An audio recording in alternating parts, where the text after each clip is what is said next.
Aujourd'hui, nous plongeons dans un sujet crucial pour l'Afrique, la prise de pouvoir par les militaires et leur rapprochement de la Russie. Est-ce une mauvaise chose pour l'Afrique? Le cas de Madagascar est analysé dans cette vidéo. N'oublie pas de t'abonner et d'activer la cloche de notification pour rester connecté à l'actualité africaine. On n'est pas à l'abri de ce qui s'est passé en Afrique, notamment avec les juntes militaires, où là, on sait qu'il y a un appel de la Russie. On sait que potentiellement, ce régime peut s'inféoder à ce qui se passe en Russie, et ça, c'est dangereux pour Madagascar. Et s'éterniser au pouvoir. S'éterniser au pouvoir, mais même Parce que là, ils se sont donné 2 ans. Oui, mais même en termes de politique, quand vous avez quand même Mikhail Ranjanirine qui accorde sa première interview à Sputnik, c'est pas anodin. Et qui reçoit l'ambassadeur de Russie en premier. Et reçoit l'ambassadeur de la Russie, exactement. Donc là, moi, je pense, j'attire la vigilance parce qu'il y a un jeu géopolitique. On sait ce qui se passe à l'international. Et Madagascar n'a aucun intérêt à entrer dans ce jeu et à prendre parti, encore moins pour la Russie. Vous qui avez fait l'Institut d'études politiques, c'est ça l'éternel problème. On se jette dans les bras des militaires, pensant trouver, et ça vous donnera raison, mais j'ai raison pour beaucoup de choses. Pensant trouver la solution avec eux, et après c'est eux qui verront encore davantage le système, et c'est ça durablement au pouvoir. C'était le cas déjà après la crise de 70 avec le directoire militaire. Il y a peu le changement de régime. On était socialiste à l'époque. On s'est rapproché du bloc socialiste de l'URSS. Et maintenant, avec cette vague de militarisation du pouvoir en Afrique, comme le cas Burkina Faso, Mali, la Guinée. Les réalités ne sont pas forcément les mêmes. Et comparaison n'est pas raison. Ouais, mais comme avec le première interview, la visite de l'ambassadeur de Russie. Mais pour le moment, le président Mikhail Ranjanirine, il n'a pas vraiment annoncé la ligne diplomatique du nouveau pouvoir. Mais on sent aussi qu'il y a vraiment les Occidentaux, il y a l'Union européenne à Madagascar qui essaie un peu de garder un peu cette question de la diplomatie avec Madagascar. Il y a actuellement, on sent qu'ils ne condamnent pas directement le nouveau régime. Juste, si je permets, Richard. Non, il n'a pas fini. On le laisse finir rapidement. Il y a toute la diplomatie occidentale, il y a l'Union européenne, la France, les États-Unis. Contrairement en 2009. Oui. Il y a vraiment... et vous, votre sentiment, c'est lequel? Ils vont respecter les 2 ans et partir? Non. Pour le moment, ils ont annoncé ça. Oui.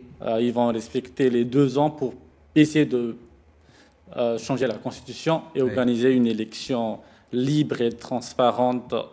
On sait bien en Afrique, c'est quoi une élection libre? Et où le colonel va devenir civil, va changer le cas. Pour le moment, on ne peut pas le dire s'il va changer ou pas. On ne peut pas dire ça va changer. Mais il y a 2 questions essentielles, s'il vous plaît. On sait ce qui a provoqué la chute du président précédent. Oui. Donc, pour l'éviter, est-ce que nous avons, au moment où nous sommes en train de faire cette émission, la capacité d'offrir aux Malgaches de l'eau et à bref échéance, parce que de toute façon, les mêmes causes vont produire les mêmes effets. Si ce qui est demeure, on aura les mêmes résultats. Au moment où on est en train de faire cette émission, est-ce que les mesures sont prises pour que ces problèmes essentiels, vitaux soient réglés? Le président vient de donner 2 mois à ses ministres. Non, écoutez... Moi, en tant qu'entrepreneur, j'essaie d'être pragmatique. Disons, je suis un entrepreneur. Je regarde ce que c'est pour l'entrepreneuriat. Puisque l'objectif, c'est quoi? C'est le développement économique, c'est la création d'emplois, c'est des investissements, c'est du financement. C'est ça. Okay? Or, dans tout ce système qui existe aujourd'hui, tout est entouré de la corruption. Tant qu'on ne lutte pas contre la corruption, quel que soit le projet que vous voulez mettre en place, ce sont des projets mort-nés. Donc, le propos est très clair. Donc, à partir de ce moment-là, quelle est aujourd'hui la priorité de l'État, quel qu'il soit, que ce soit les militaires ou quelqu'un d'autre? Je dis, c'est comment d'abord lutter. C'est-à-dire, il y a deux pôles. Il y a le pôle anticorruption, après il y a le pôle au niveau du système. C'est-à-dire, c'est quoi le deuxième? Le premier, c'est la corruption. La deuxième, c'est faire une élection, revoir l'élection qui soit valable pour tout le monde. Et dans cette élection, ce n'est pas un homme qu'on doit élire, c'est un projet. Un projet, une vision. Voilà. Et puis, on regarde, on revise la liste électorale. Vous n'êtes pas, vous semblez... Non, en fait, déjà... La question de la corruption, ce n'est pas une question sur la question de la corruption, malheureusement, en fait, les faits sont avérés. Au niveau des administrations, je ne reviens pas sur ce qui a été dit là-dessus, mais par contre, je voudrais dire, quand vous parlez de projet et où va le gouvernement actuel, le début de ce coup d'État, ça a été les revendications de la Gen Z. C'est vrai. Pour l'eau, pour l'électricité et pour une vie décente. Bien sûr. Maintenant, qu'est-ce qui se passe? Ils sont en train de perdre du temps à essayer de courir après tous les gens qui étaient au pouvoir avant, à faire des perquisitions qui ne sont même pas régulières, qui ne sont même pas légitimes. Il y a des gens qui arrivent cagoulés pour aller faire des perquisitions, qui prennent les voitures, il n'y a pas de mandat, il n'y a rien. Je suis désolée, quand on cherche, au lieu de se polariser sur ce qui pose problème aux Malgaches, là on est en train en fait de faire la chasse aux sorcières pour essayer de grappiller des sous. Si l'idée c'est de lutter contre l'impunité et de faire en sorte que ceux qui ont détourné de l'argent ramènent l'argent public dans les caisses de l'État, vous êtes contre ? Non, je ne suis pas contre du tout. Mais là, pour l'instant, ce que je vois, en fait, c'est, comme on dit chez nous, c'est des crocodiles affamés. D'accord. Ils ne se préoccupent absolument pas des Malgaches.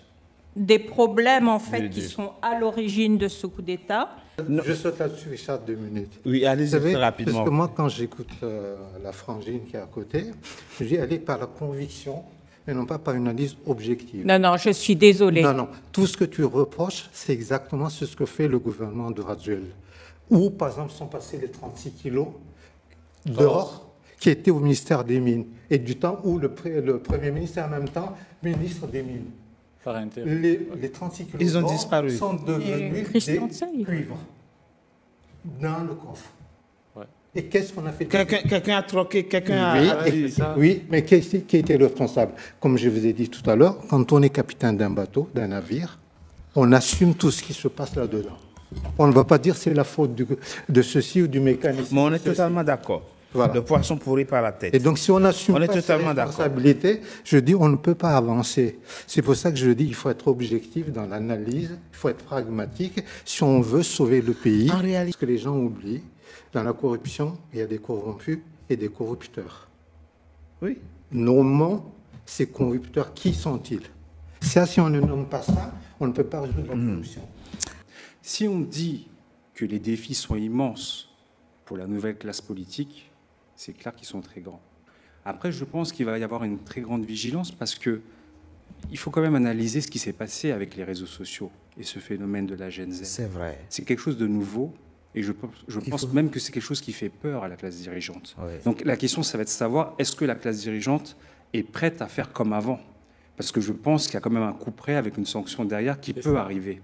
Et c'est ça qui peut nous laisser un brin d'optimisme. Oui, mais par contre, les militaires, eux, ils ont une approche différente. Eux, ils ne sont pas comme les civils.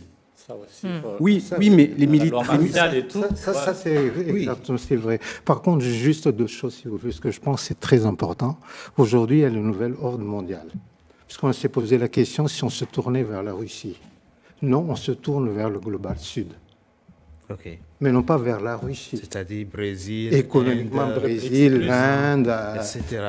Tout ça, quoi. De toute façon, en géopolitique, on parle avec tout le monde. Oui, il n'y a même pas de global sud, c'est tout le monde. On parle même avec la France. La France, aujourd'hui, c'est un grand partenaire économique. Les deuxièmes exportations, c'est vers la France. C'est le 6e fournisseur. On traite avec la France. Il ne faut pas être dans la politique du ressentiment. Voilà. Il faut qu'on arrête d'être dans l'émotionnel. L'émotionnel tue à Madagascar et tue en Afrique. Ça, il faut arrêter. Voilà pour ces prises de position sur le rôle des militaires en Afrique. Et vous, que pensez-vous de leur capacité à diriger et de leur positionnement stratégique? Vos avis nous intéressent dans les commentaires. Restez connectés à votre chaîne pour d'autres débriefs de l'actualité africaine.